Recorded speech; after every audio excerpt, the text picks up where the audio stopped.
बारिश के बाद जब मिट्टी से खुशबू उठी, मुझे लगा जैसे कोई पुराना मौसम मेरे पास लौट आया हो।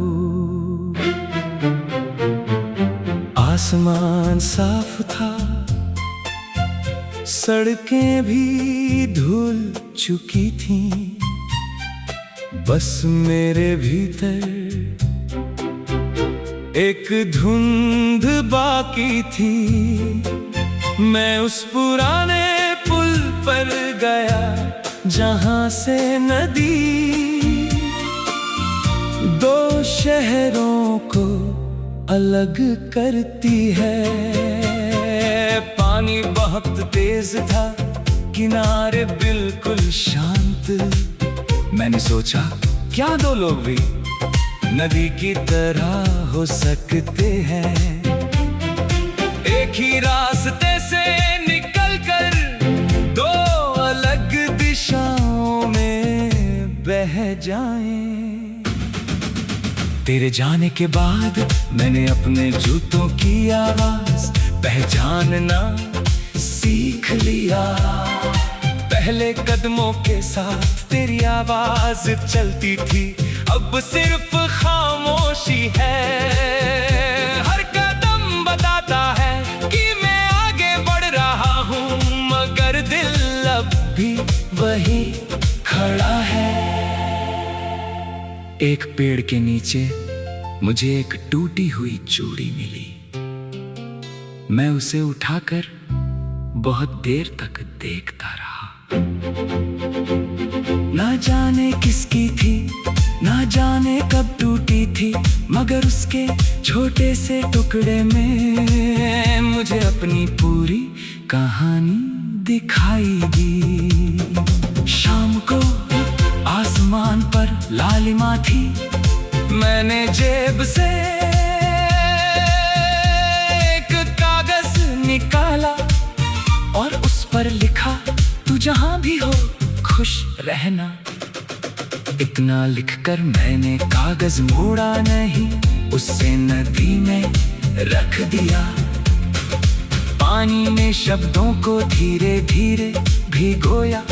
स्याही फैल गई और मेरी दुआ पानी का हिस्सा बन गई। रात में घर लौटा तो कमरा वैसा ही था। कुर्सी, किताबें, दीवार की घड़ी, खिड़की के पास पौधा। मगर आज पहली बार इन चीजों ने मुझे उदास नहीं किया। शायद दर्द एक दिन अचानक नहीं जाता, वो रोज थोड़ा थोड़ा अपना सामान समेटता है। और एक सुबह हमें पता चलता है कि कमरे में काफी जगह बची है। मैंने आज एक नई धुन लिखी, उसमें तेरे नाम का एक भी अक्षर नहीं था।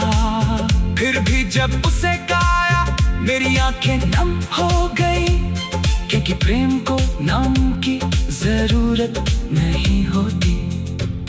वो सांसों में रहता है, स्वरों में रहता है, कभी कभी खामोशी में भी रहता है।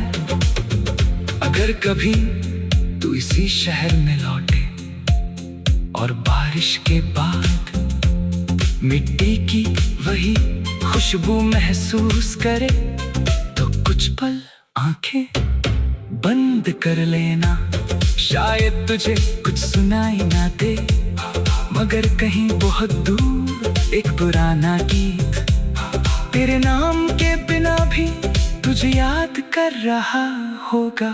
और मैं अब नदी की तरह बहना सीख रहा हूँ। पीछे मुड़कर हर किनारे को छूना जरूरी नहीं। कुछ किनारे सिर्फ इसलिए होते हैं कि उनसे विदा लेना सीखा जाए। तेरी मोहब्बत मेरे पास नहीं रही, मगर उसने मुझे एक चीज दे दी, अपने टूटने की आवाज सुनने का साहस। अब उसी आवाज से मैं अपना